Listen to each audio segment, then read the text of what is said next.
The prideful first founding legion known as the Iron Hands is one of the Imperium's most honorable and powerful Astartes legions. Renowned for their cold-hearted brutality and remorselessness in battle, the Iron Hands have earned respect not only of their fellow Space Marine battle brothers, but also the many Imperial Adepta, most notably the Adeptus Mechanicus.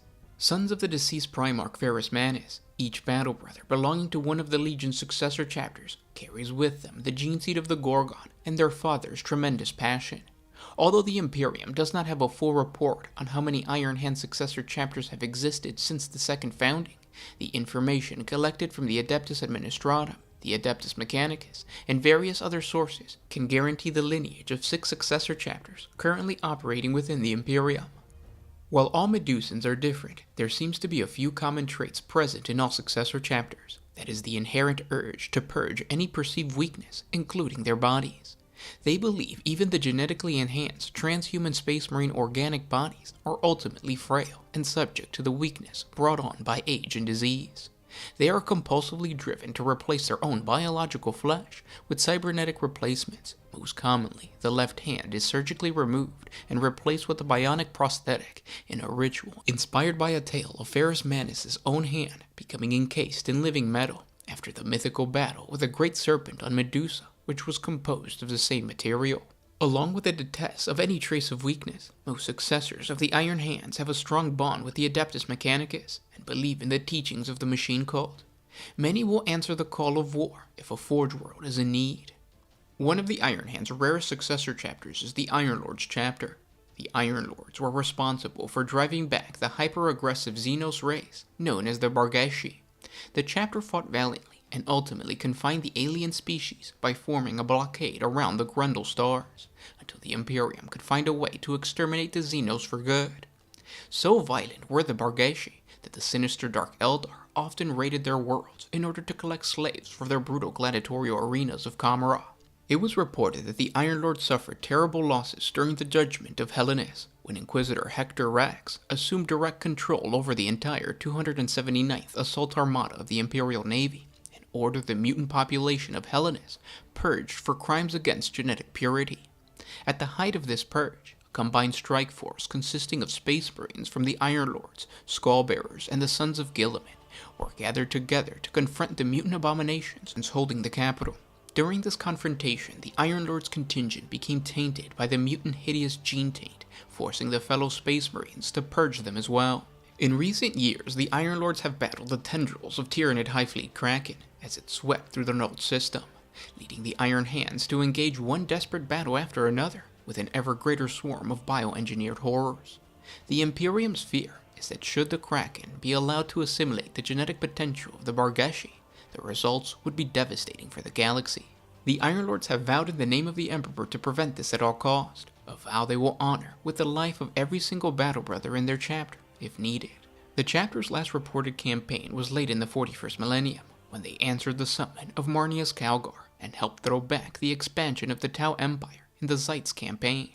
With the Iron Lords being reinforced with Primaris Marines, the chapter is expected to bolster their war efforts in the surrounding sectors.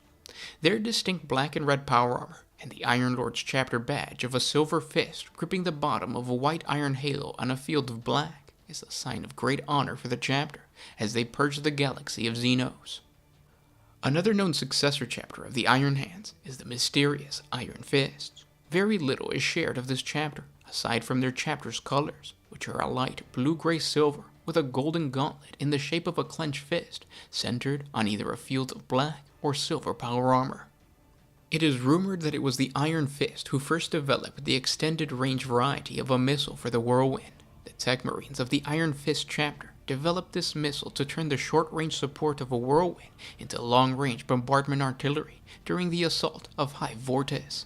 It was not really regarded as a success, but several other chapters have since attempted to emulate the Iron Fist. The necessary increase in fuel and the size of the missile's rocket engine resulted in a reduction of the amount of high explosive carried in the warhead and a reduction in the size of the resulting explosion. The loss of destructive power means that the long-range missile failed to cause sufficient damage to be effective in a bombardment role. The chapter is also known for using massive mobile fortresses known as land behemoths to travel across the surface of their homeworld, much like their parent chapter. Little else is known about the chapter in the Imperial records. The Adeptus Mechanicus have on numerous occasions taken advantage of the bond with the Iron Hands and their successor chapters. Such was the case for the Steel Confessors. Sometime during the 36th millennium, the Adeptus Mechanicus found itself besieged by the various threats plaguing mankind, while their Scutari cohorts unquestionably fought for the safety of the various forge worlds in the galaxy. The Admech believed that they needed something stronger to protect their interest and rival the strength and power of any other Imperial force. They took it upon themselves to create a secret chapter of Space Marines that only bore loyalty to Mars and the cult Mechanicus. Understanding that out of the loyalist Primarchs, only Ferrus Manus and his sons, the Iron Hands, maintained the closest belief system to that of the cult Mechanicus, and so they took the tithe gene seed of this loyalist first founding legion, and without permission from the High Lords of Terra, they created the Steel Confessors. Clad in metallic silver with green trim, and bearing the chapter's badge of the black cross-lead, with a white lightning bolt surmounted in the middle of a red oval, the Steel Confessors were introduced to the Imperium during the 19th Space Marine founding. Unfortunately for the Adeptus Mechanicus, the Inquisition discovered their secret scheme to create the private Space Marine chapter that was the Steel Legion, and reported the act to the High Lords of Terra. After much deliberation, the High Lords decreed that despite the Adeptus Mechanicus having greatly overstepped their mandate, they would be allowed to keep this newly created chapter, with certain limitations of course. The Steel Confessors were first required to take the same vows of fealty and loyalty to the Imperium of Man that bound all Space Marine chapters, and to separate itself organizationally from the Adeptus Mechanicus so that it operated as a truly independent chapter, just like all the others. Though the Mechanicus was not well pleased by this edict of the High Lords, they begrudgingly agreed to Terra's terms so as to avoid a potential conflict which both Mars and Terra could ill afford in the tumultuous days of the 36th millennium, known as the Age of Apostasy. Because of the Adeptus Mechanicus' influence on the chapter, the Steel Confessors are organized predominantly according to the tenets of the Codex Astartes, though they do incorporate some of the atypical organizational elements used by the Iron Hands. The Steel Confessors divided the chapter up into 10 standard companies, rather than the clad companies as the Iron Hands do. The Steel Confessors do not incorporate the specialist rank of the Iron Hands, known as the Iron Father, within their chapter, preferring to keep the two traditional Astartes specialties of Chaplain and Tech Marine separate, as in most other chapters. However, all of the Steel Confessors company captains are also trained to serve as both Artificers and Tech Marines. The chapter master of the Steel Confessors is traditionally chosen by a council composed of the chapter's company captains, chaplains, librarians, and dreadnoughts. In the event of a tie vote between the two candidates, the 5 most senior sergeants within the chapter then cast their vote.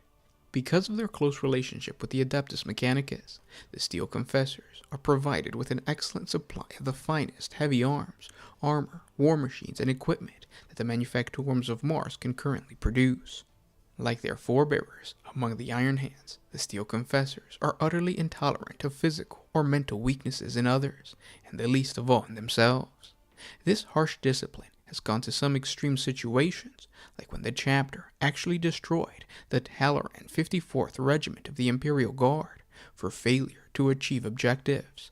This intolerance of weakness manifests most notably in the distinct preference for high levels of cybernetic replacements of healthy portions of their bodies with augmetic bionics, which is quite a commonplace practice within the chapter, as it is in other Iron Hand successors. Spiritually, the chapter believes in a divine trinity that is a modified version of the faith held by the Adeptus Mechanicus. This trinity is composed of the Machine God, the universal spirit of knowledge that provides strength to all, and the Emperor of Mankind, who stands as the physical embodiment of knowledge incarnate, and the Machine God in the universe as the Omnissiah, and finally, their Primarch, Ferrus Manus, the greatest prophet of the Machine God.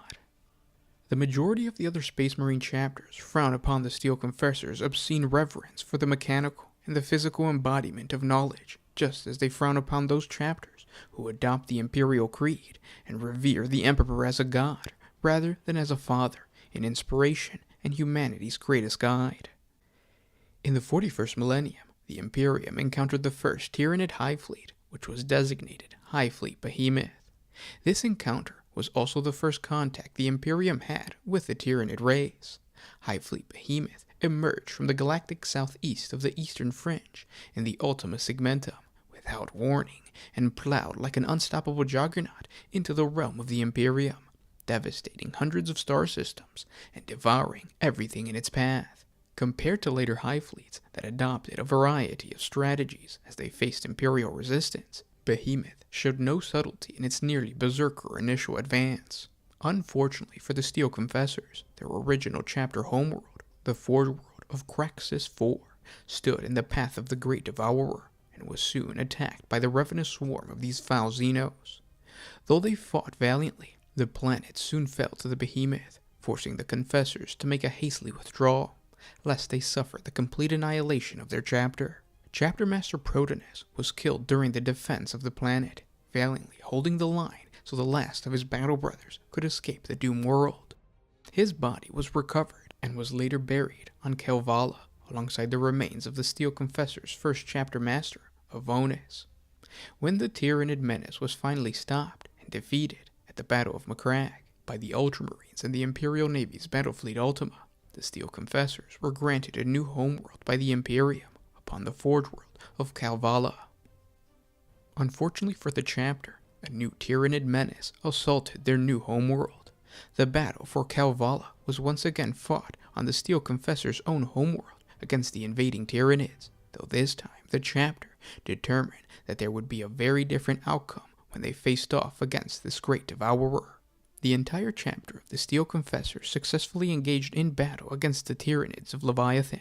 The world of Kevala was home to the Steel Confessors' Fortress Monastery, their chapter's gene seed stores, and a major Adeptus Mechanicus Manufactorum, as well as a full psychic choir of astropaths that boosted the Astronomicon to allow navigation through the difficult currents in the Immaterium created by the Tyranid hive mind's psychic shadow in the warp.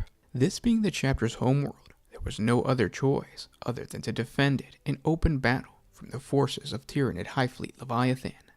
The battle was colossal and brutally straightforward, with each of the 10 companies of the Steel Confessors taking up defensive positions around the Mechanicus Manufactorums and their fortress monastery, while the Tyranid horde attacked unrelentingly in an attempt to overwhelm the Astartes' firing lines. Despite the incalculable number of Tyranid presence on Kevala, the disciplined regime of volley fire from the Steel Confessors' tactical marines and the Devastator squads, combined with surgical counterattacks by the assault squads, veteran squads of the First Company, and land speeder squadrons flying between battlefield locations to lend their firepower to those companies that were struggling. Eventually, it thinned the Tyranid horde while minimizing Space Marine casualties. The Tyranids finally depleted their own numbers after constantly throwing themselves without regard into the sustained fire of Astarte guns. At the end of the battle, the 8th and 10th companies of the Steel Confessors had been utterly wiped out, and the 1st Company was at 40% operational strength, and the 3rd and 6th Company were at 60%, while the rest of the chapter's company still possessed between 20 to 40% of their standard operational strength. Yet Kevala had held against the swarm, and the Leviathan soon moved on to seek easier prey. The Steel Confessors still had possession of their homeworld, and there would be no repeat of the humiliation that had been suffered in their previous homeworld. One of the oldest successor chapters of the Iron Hands was the Brazen Claws. The Loyalist Space Marine chapter, known as the Brazen Claws, can trace their lineage to the Stoic Primarch Ferrus Manes and his original Iron Hands Legion. The chapter was created during the Second Founding, when the Loyalist legions were broken up into smaller factions under the directions of Guilliman's Codex Astarte. But the history and battle honors of the Battle Brothers that would become the Brazen Claws chapter were long and well deserved. The Brazen Claws were made up of the Iron Hands 34th Clan Company of Clan Moragul, meaning that many of the initial chapter's Space Marine warriors fought during the Great Crusade, when the Emperor still walked amongst man. The Moragul clan was a large clan composed of the outcast and the most unstable elements of the Iron Hands Legion. They were led by Altek Mor, who was both the Iron Lord of the clan and the Iron Father of the entire Legion. He would later go on to become the chapter master of the Red Talons chapter during the same founding, making the Moragul clan the source of multiple Iron Hand successor chapters. Just like the rest of the Iron Hands Legion, the Battle Brothers of this clan possess a hatred of weakness, a hatred that extended to their own bodies, for they held that all organic bodies, even those of the genetically enhanced transhuman space marines, were ultimately frail and subject to the weakness brought on by age and disease. In battle, the clan was unassailable and resolute. It is said that once engaged in combat, they would never yield, fighting on without pity or remorse for either the enemy or their own losses. This culture of grim determination and the drive to replace their own biological flesh with cybernetics are a practice that is still part of the Brazen Claws today. While the Iron Hands suffered terrible losses during the drop site massacre on Isfan 5, when they were betrayed by their own brothers, the 34th Clan Company was spared from the betrayal due to being stationed on the night world of Fabris Calavant. They were garrisoned there as a way to pay a debt that the Legion owed to the Night House of House Calavant, a friendship that would continue with the chapter until the planet's destruction. During the Horus Heresy and on to the Great Scouring, many of the Brazen Claws fought valiantly against the forces of the traitor legions. When the clan was finally formed into its own chapter, they took on the quartered pattern of blue and red as their chapter's colors. They also adopted the clan's ancient icon of a red talon on a field of blue as their chapter badge. The Brazen Claws amassed a long and glorious history, combating those that would threaten the Imperium of Man after the Emperor's ascension. They took on guardianship of the planet of Talos IV, their chapter homeworld, and like many Space Marine chapters with a history as long as the Brazen Claws, not all of their battle honors survived the decay of the Imperium. Their oldest recorded conflict occurred in the mid-37th millennium, when Inquisitor Lord Antius Coil of the Ordo Malleus discovered the location of the nomadic Hellforge Saurum while conducting exterminatus action against the warp-tainted hive world of Colondia 9 and moved to see it destroyed. Along with warships committed from Battlefleet Reductus and several Militarum Tempestus regiments, he mobilized the aid of 3 Space Marine chapters, the Sons of the Raven, the Celestial Guard, and the Brazen Claws. Their mission was to strike deep into the perilous Golgotha Waste against the nightmarish thorn in the Imperium side. Within sight of the baleful world, the Imperial fleet was ambushed on all sides by the pale warships of the renegade Warp Ghost and corrupted Blackwing Chaos Space Marines, and the horrific demon engines of the Dark Mechanicus allies of Saurum. In the brutal 17 solar hour void battle that followed, the Imperial fleet was encircled and slowly torn to pieces, both from without and from within, as demons ripped open passages into real space deep on board the Stillwork vessel. Only the chapter fleet of the Brazen Claws broke free from the trap without crippling losses, while the human contingents of the Imperium strike force were completely annihilated. The Imperium doesn't have solid records of the Brazen Claw chapter until the early part of the 39th millennium, when they entered the Pelgaron cluster to besiege a renegade stronghold on Phalax. They lost 3 squads from their 3rd company, and a demonic surge destroyed the mind of the librarian leading the assault. Their complex strategy was in disarray, but due to the heroic Devastator Centurions, the demons were kept at bay. An evacuation was made possible only by the firepower of the Centurions. This became known as the Devil's Claw Incident. In the 41st millennium, the Brazen Claws answered the call of Iron Father Cardan Stronas as he led the full might of the Iron Hands and the Brazen Claws chapter against the Necron dynasty of the Crimson King. Stronas refused to fall back in the face of massive counterattacks, and alongside the Iron Hands Garsak clan company, he somehow fought his way to strike the Crimson King a mortal blow and shatter the Necron's command structure.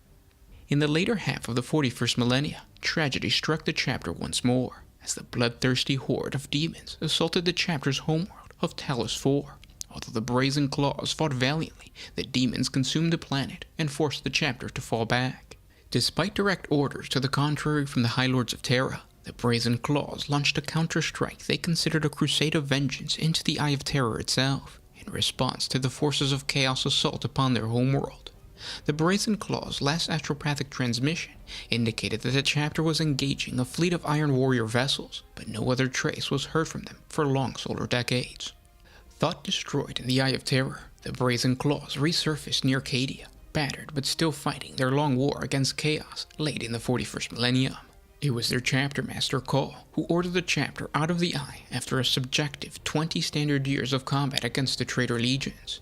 The chapter had suffered the loss of at least 2 companies. After 20 years of hubris, pride, and death, the chapter master called the entirety of the chapter to council aboard his flagship to discuss whether or not it would be prudent to continue prosecuting this crusade. Out of 10 companies, only 400 Space Marines of the Brazen Claws were able to attend. The chapter master stared out at his gathered chapter, at his battered men. There were gaps in squads, gaps in companies, once filled by men he had known and called brother. Even now, even standing at attention, they could not remain still.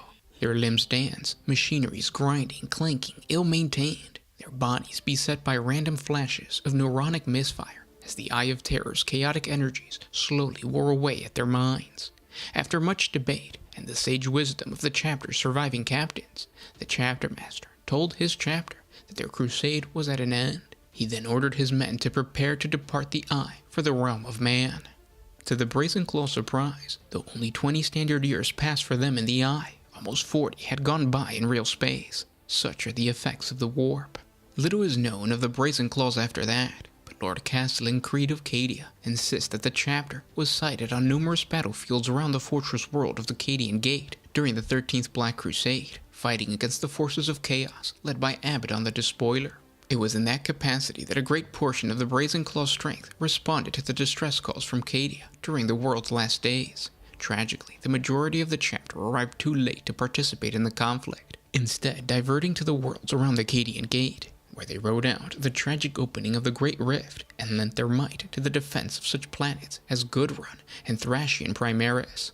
The chapter would later receive aid as their ranks were bolstered with Primaris Marines. They would then participate in the fall of Medusa 5. As was shared before, the Red Talons are another ancient successor chapter of the 10th Legion. While all successor chapters of the Iron Hands possess a grim determination to perfect themselves in order to purge the Imperium of the Emperor's enemies, they also carry with them the flaw of their Primarch. Iron Hand successors are susceptible to aggression and an unhealthy desire to perfect oneself, making them prey to the Chaos God Khorne and Slaanesh. Many Chaos warbands depicting the Iron Hand's traits have been encountered fighting alongside the forces of She Who Thirsts and the God of Blood. Even the loyalists who manage to control their rage and desires still suffer from the trauma of the Dropsite Massacre and the loss of their Primarch. In their collective psyche, they harbor resentment for the successor chapters of the Salamanders and the Raven Guard, believing that if those legions could have been stronger, their father would still be alive. And with that grim note, we end today's deep dive on the Iron Hand successor chapters. I hope you guys enjoyed this video. If you did, hit the like button, subscribe to the channel, and let me know if you guys want me to cover any other successor chapters of another First Founding Legion or chapter. But with that said, this was Gersh1 with One Mind Syndicate signing out.